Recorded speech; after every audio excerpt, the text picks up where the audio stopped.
안녕하십니까. 1월 6일 오전 영상 시작하도록 하겠습니다. 네, 오늘 아침에 다들 놀라셨을 것 같습니다.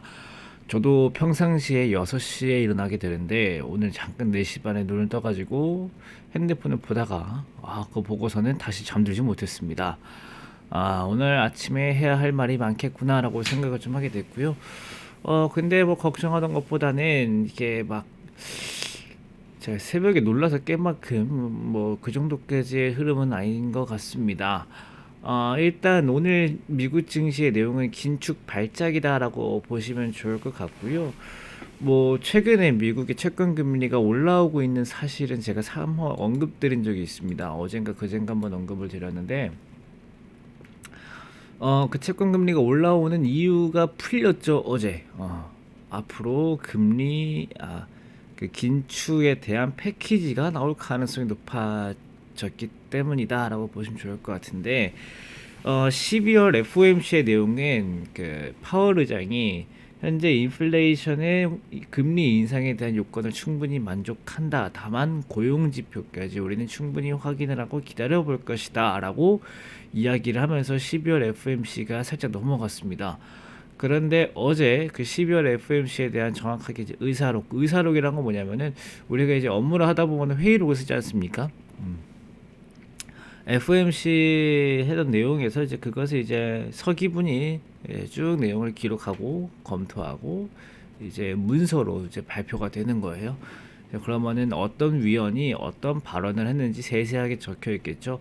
근데 어제 발표된 내용에서 FOMC 의사록 그 내용에서 2022년 3월 테이퍼링을 마무리하고 금리도 인상하고 양적 긴축까지 패키지로 진행될 가능성을 언급이 되었습니다.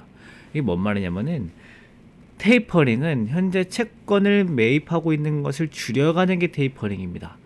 그 다음에 이제 금리를 인상하고 양적 긴축을 뭐냐면은 채권을 매입하는 게 아니라 채권을 팔면서 시장에 있는 돈을 빨아들이는 거예요. 그러니까 테이퍼링은 시장에 푸는 돈의 규모를 줄여가는 거고, 양적 긴축은 시장의 돈을 감소시키는 역할을 합니다. 그 말은 뭐냐면은 연준에서 이제 채권을 내다 팔면서 시장에 있는 돈을 연준으로 가져오죠. 그러면은 연준에서 가지고 있는 돈은 시장에 반영이 안 됩니다. 통화량으로 집계가 안 돼요. 통화량 감소로 집계가 됩니다. 즉 그렇게 하겠다는 얘기예요. 양적 완화는 결국에는 경제가 어렵기 때문에 시장에서 중앙은행에서 돈을 막 풀어가지고 시장에 돈이 많게끔 해가지고 돈이 빨리빨리 돌게끔 하는 게 이제 요소였고, 이제는 돈이 충분히 많이 돈다라고 생각이 되기 때문에 돈을 이제 회수하는 겁니다. 나중에 또 뿌리려고. 결국 나중에 뿌리려고 경제 좋을 때 회수하는 거죠. 정상적인 금융 정책이고요. 근데 이게 속도가 2010년보다 빠르다라는 얘기가 나오면서 2010년 때 한번 이런 적이 있어요. 2010년에 처음으로 긴축 정책이라는 것을 이제 그 최초였어요. 최초로 긴축 정책이라는 정책이 나오고 시장에서 안 좋게 이제 받아들였는데 그때 급락 나왔다가 금방 반등이 나왔거든요. 근데 그때보다 속도가 빠르다고 하니까 일단 시장이 거의 반사적으로 일단 매도세가 확 나온 것 같습니다. 그리고 이제 지난번에 이제 고용 지표 중요하다 그랬는데 어제 고용 지표 이제 ADP 고용 보고서가 나왔는데 일자리가 이제 42만 개 증가할 줄 알았는데 80만 개 증가했대요. 그래가지고 고용도 좋구나 이제 이렇게 얘기 나오면서 거기에 이제 기름을 부은 거고요.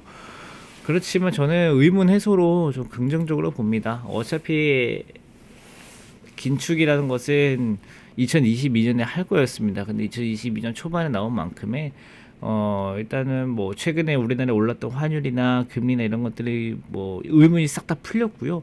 일단 오늘 아침에는 미국 기술주들이 빠졌으니까 아침에 우리나라 빠지고 시작하겠습니다만은 어제 우리나라 빠진 게 있습니다. 빠진 게 있고, 그 다음에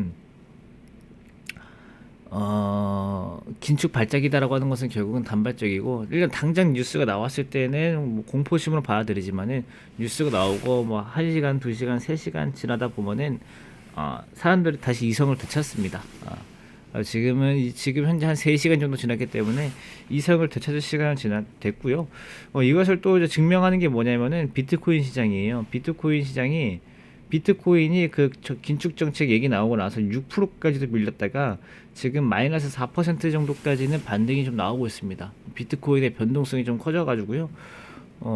시장도 보면은 막 급하게 빠졌다가 이게 아니네 하고 다시 올라오거든요. 저가 매수세는 뭐든 들어옵니다. 현재 이 정도 흐름이 좀 진행되고 있기 때문에 뭐 오늘 우리나라 지수도 아침에 개파락 이후에 조금 아래 꼬리 만들고 양봉 만들지 않을까라는 생각을 좀 할 수 있을 것 같습니다. 네, 일단은 금요일까지는 좀 기다려 봐야 되고요. 금요일에 여기 적혀있는 미국의 실업률 지표 나오기 전까지는 섣불리 예상할 수 없습니다. 지금은 많이 빠졌다가 반사적으로 들어오는 기술적 반등, 이 정도까지만 예상하면 될 것 같아요.